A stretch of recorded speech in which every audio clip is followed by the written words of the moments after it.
It's a great alternative to screen time and encourages creativity and focus. এটি screen টাইমের নমস্কার বন্ধুরা, আমি চন্দন মল্লিক তোমাদের প্রত্যেককে জানাই আমাদের ইউটিউব চ্যানেলে স্বাগত। বন্ধুরা, কেমন আছো তোমরা সবাই? আশা করছি তোমরা সকলে খুব ভালো আছো, আমিও খুব ভালো আছি। বন্ধুরা, আজকে আমি একটি প্যারাগ্রাফ রাইটিং তোমাদের সাথে আলোচনা করব।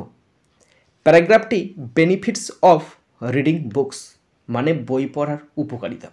বন্ধুরা, তোমাদের প্রত্যেককে শেষ পর্যন্ত দেখার জন্য অনুরোধ করছি, তোমরা শেষ পর্যন্ত শুনে নেবে এবং দেখে নেবে। শুরু করছি। Write a paragraph on the benefits of reading books, use the following points. নিচের পয়েন্টসগুলো উল্লেখ করে বা ব্যবহার করে বেনিফিটস অফ রিডিং বুকের ওপর একটি প্যারাগ্রাফ লিখতে বলছে। 100 শব্দে পরীক্ষায় পড়বে। পয়েন্টস আছে: ইন্ট্রোডাকশন ভূমিকা, নেসেসিটি প্রয়োজনীয়তা, ইউজফুলনেস উপকারিতা, ডিফারেন্ট চয়েসেস বিভিন্ন পছন্দ, প্রোডাক্টিভ হ্যাবিট ফলপ্রসূ একটা অভ্যাস, কনক্লুশন এবং উপসংহার। বন্ধুরা, প্রথমে টাইটেল দিয়েছি the benefits of reading books, বই পড়ার উপকারিতা।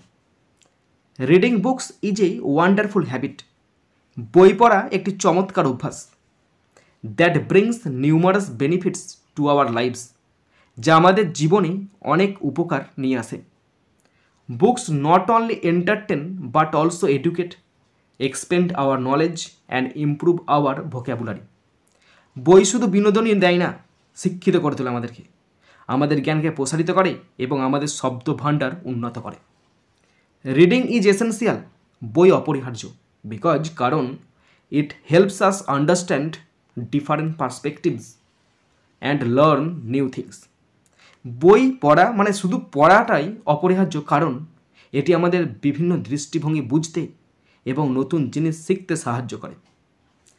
Whether it's fiction, science, history or self help, books open up new worlds and deepen our understanding of life. সে কথা সাহিত্য, বিজ্ঞান, ইতিহাস বা স্বসহায়তা বই যাই হোক না কেন, বইগুলো নতুন জগৎ খুলে দেয় এবং জীবন সম্পর্কে আমাদের বোঝাকে আরও গভীর করে তোলে।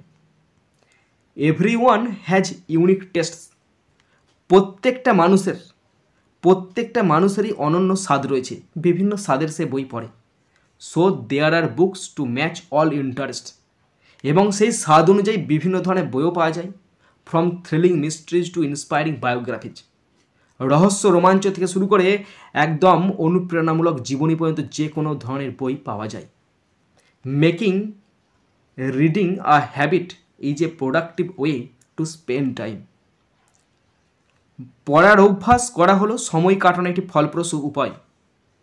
হেল্পিং আস relax while also strengthening hour minds, আমাদের মনকে শক্তিশালী করার পাশাপাশি আমাদেরকে শিথিল করতেও সাহায্য করে বই পড়া। It's a great alternative to screen time and encourages creativity and focus. এটি স্ক্রিন টাইমের একটি দুর্দান্ত বিকল্প, মানে ফোন ঘাঁটার একটি দুর্দান্ত বিকল্প, এবং সৃজনশীলতা এবং ফোকাসকে আরও উৎসাহিত করে, বাড়িয়ে তোলে। ইন কনক্লুশন, উপসংহারে বলা যেতে পারে reading books is a valuable habit, বই পড়া একটা মূল্যবান অভ্যাস। দ্যাট এনরিচেস আওয়ার মাইন্ডস, যেটা আমাদের মনকে সমৃদ্ধ করে। রিল্যাক্সেস আওয়ার স্পিরিটস, আমাদের যে মনের স্পৃহা বা আমাদের মনের যে আত্মা সেটাকে শিথিল করে। অ্যান্ড ব্রিংস পজিটিভ চেঞ্জেস, এবং একটা পজিটিভ বা ইতিবাচক পরিবর্তন আনে। Making it a worthwhile activity for people of all ages, এবং এটি সব বয়সের মানুষের জন্য একটি সার্থক কার্যকলাপে পরিণত হয়। বন্ধুরা, এখানে 150টা শব্দ আছে আর পরীক্ষায় পড়বে 100 শব্দ, তার মানে এনাফ শব্দ এখানে দেওয়া হয়েছে। বন্ধুরা, তোমরা যারা শেষ পর্যন্ত শুনলে বা দেখলে তোমাদেরকে অসংখ্য ধন্যবাদ জানাই। বন্ধুরা, এখানেই শেষ করছি ভিডিওটি। সুন্দর থাকবে, সুস্থ থাকবে, টেক কেয়ার, থ্যাংক ইউ, জয় হিন্দ, বন্দে মাতরম।